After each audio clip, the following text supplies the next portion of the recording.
Welcome back, folks, to the Lighthead Online Video Show. This episode of the show is brought to you by Keystone Technologies. Go to KEYSTONETECH.com, baby. That's KeystoneTech.com. Light made easy. The Retrofit Kings. And tell them the Lighthead Online Video Show sent you. What's happening, Greg? Hey, not much. Another day here. Getting after the lighting world. How about you? Yeah, well, I woke up this morning and I was... I have a routine in the morning that I do every day, and a lot of that's some contemplation. I don't know what you want to call it. Some people call it prayer, meditation, what have you. And so I participate in that every morning. And Not sleep. no, I get up pretty early, man. I go to bed early too, Yeah. though. So, Yep. you see those emails from me. And Oh, yeah. I was in the middle of this contemplative, meditative state that I go into, and all of a sudden, Paul Pompeo popped into my head. And I remembered something that happened to you a while ago where you hired somebody and then you received a letter from their former employer telling you that they were going to take legal action against you. Yes. And I was thinking about how there's so many of these non-competes in our business. And I think it's truly immoral. It might be illegal. It might be legal, but it doesn't feel ethical to me. It doesn't feel moral to me. And it certainly doesn't sound like the land of the free and the home of the brave, Greg. Yeah, no, it's an odd rule, and I know it doesn't pertain to every state, but at least where I'm at in Minnesota, if you sign a non-compete, it's enforceable, and you have to follow it. Otherwise, I think you can attempt to fight it, but you're going to end up spending money and probably losing on it. So I agree. I think it obviously restricts people, and especially in a field like lighting that's broad.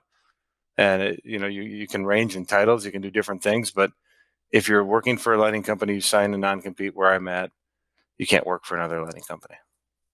That's insane, dude. I know. Like, I'm an employer, okay? And like I've trained 15 people in the lighting business in the last 20 years that they work for other lighting companies now. And yeah, it pisses me off and whatever else. But I'll tell you this. If you're paying someone under $100,000 and they're a threat to you, you're not paying them enough. and that's most likely what it is. I mean, the people that I've dealt with, it's in that range and below, and it's a lot of times it's people that are just starting in the business and don't know any better, and their employer has them sign it, and then they're stuck and they can't move on. They can't do something different that they want to do or work for another company that might give them a better opportunity. They can't if it's in the same industry. And listen, everybody listening to this, we're not employees. We're owners. We're the people that would be like, and if it's where a tribalistic conversation, we're like, owners, yeah, we're owners. We're on the owner's side. Just in that. No, dude, this is really wrong. And this industry should change this practice immediately because, like, I'm not talking about, like, there's a difference between your VP of operations who makes $250,000 a year and is privy to all sorts of trade secrets and different levels. I think there's like a difference between that and a guy who shows up to work on your order desk, or he's out he's out counting lights and he's working on commission, or he's got a $20,000 a year plus bonus or something like that, or $50,000. And if he sticks with you for a year, maybe he'll get medical benefits, like this kind of stuff. I mean, you're going to lock these people up and tie them up and say they can't work in the industry anymore? That's immoral. Yeah, I'm with you. And I think I don't know how we can change it. From a lighting standpoint, we can. It's a state government run deal. But, as an employer, you can make that call, and you and I make that call. We can say, do we actually need to do non-competes? And if you treat your people right and you pay them right and you do the right thing, there's no reason for a non-compete. Listen, I said, I'm the worst human resources manager in the world.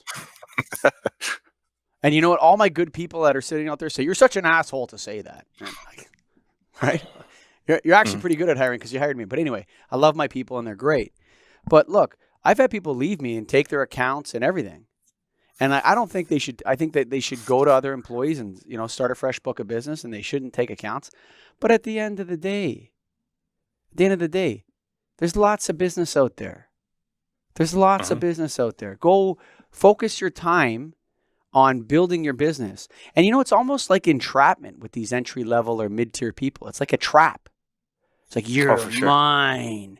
And if you ever A lot of times, leave, and a lot of times they don't know they signed it, and that's what I've run into a lot when I talk to people that have signed things. They say, I signed something when I started. I don't know what it was," and then they go back and look at it, and sure enough, it's a non-compete, and it locks them down for a year, whatever the time frame is, from working for anyone else in the industry. that's So so it really gross, isn't. dude. Yeah. Oh man, I just like there's practices in this business. Like I'm writing articles for Lighthead magazine on the relationship between China and the United States. Mhm. And these articles are like about the lighting business, but they're also focused on some of the moral issues. I think, as an industry, we can take leadership with this and say, look, people have to be able to move around. They have to be able to provide for their families. They have to be able to apply their trade, whatever words you want to give it. And I think there needs to be a clear definition between somebody who is actually a threat to you. So, and that's usually someone who's a partner. I mean, if somebody's working for, someone working for you, and he, decides to go work for, the Great White Bear Lake Lighting Company, he's going to take out Premier Lighting, is he? Well, if you're that weak, son, you need to get out of being a business owner, because that's ridiculous. You're going to try to, let's say the guy moves to a different part of the state. Right. I'm going to get you, son. I'm going to drag you before court. You don't have any money. You know how expensive it is to litigate a case in the state of Minnesota, son? That's going to cost you minimum $30,000. It's like, this is a situation that's really awful, man. And I don't want it in my business. I don't know. I don't want it in my industry. Yeah, no, I'm the same way. I think there is one document, I'm trying to think of the title for it, but I think it's a non-disclosure or something that you can sign. Sure. Where you can't share trade secrets or proposals or things that you've done. Yeah. But a non-compete, I don't agree with. Yeah. I mean, come on. Don't steal my software. Stay away from my customers. Just because when you were working for me, you went out and cold called and brought those customers into my office and whatever. Those are my customers. I paid you for those customers. You got paid. So if you're listening to this and you're an employee, you want to make a move, don't steal your employee. Don't sow the seeds of revenge. Okay? Don't put deposits in the enmity account in the industry. Because you know what the hilarious part is? The hilarious part that a lot of employees don't know is, I know all my competitors. I go out for dinner with them at Christmas time. We eat steaks together and we talk about lighting. And they'll call me. Sometimes they'll call me. I remember this one guy hired one of my guys, a recruiting company found him. Ooh, big shooter, right? He was making, I don't know. He was a crappy lighting salesman. He was on the kind of cusp with me. I was thinking, is he going to make it or whatever? This clown hires him, okay? Takes him, right, from a recruiter. Sorry, Paul Pompeo. But recruiter turns around, tells this guy's a top guy. He's been working for Colligan for years. He's one of his top sales reps. He brings him in as the, what was his title? He was bragging to me about it when he quit.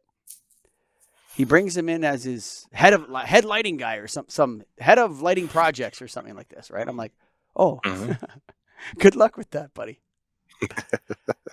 Good luck with that, because I know you really well, and I would never offer you that job.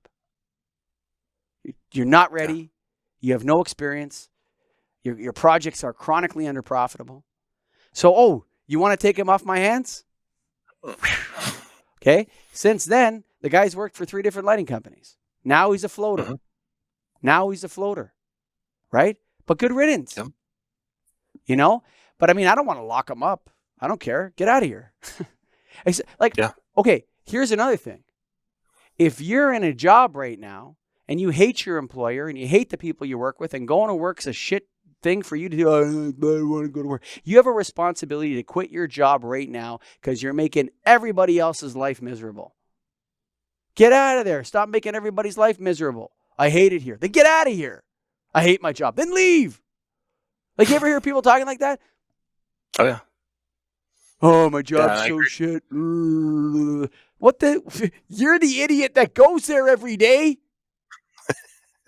Right. It's like when people explain to me about their wives. You married her, buddy. What do you want from me, bro? Yeah. You go there every day and you hate it. Okay, that's your problem, buddy. Right. And And maybe it's something that the people they're working for they hate too, or maybe they have the wrong boss, or whatever it might be. Maybe it's the wrong company, just the wrong fit. sure. Still move on, Yeah. but don't hold. And the employer shouldn't hold them back. That's what it comes down to. Yeah. And the big shooter, you're a tough guy. Are you going to pick on your $30,000 a year employee? Even 70 Right. grand, even 100 Right. grand. Mm-hmm. You're going to pick on this guy? Listen, the guy that makes $500,000 with you, yeah, you want to sign a non-compete with that guy.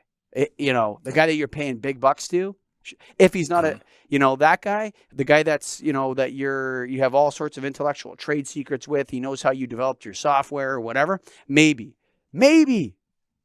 But the guy's under 100 grand, if you're doing that, you're a predatory bastard.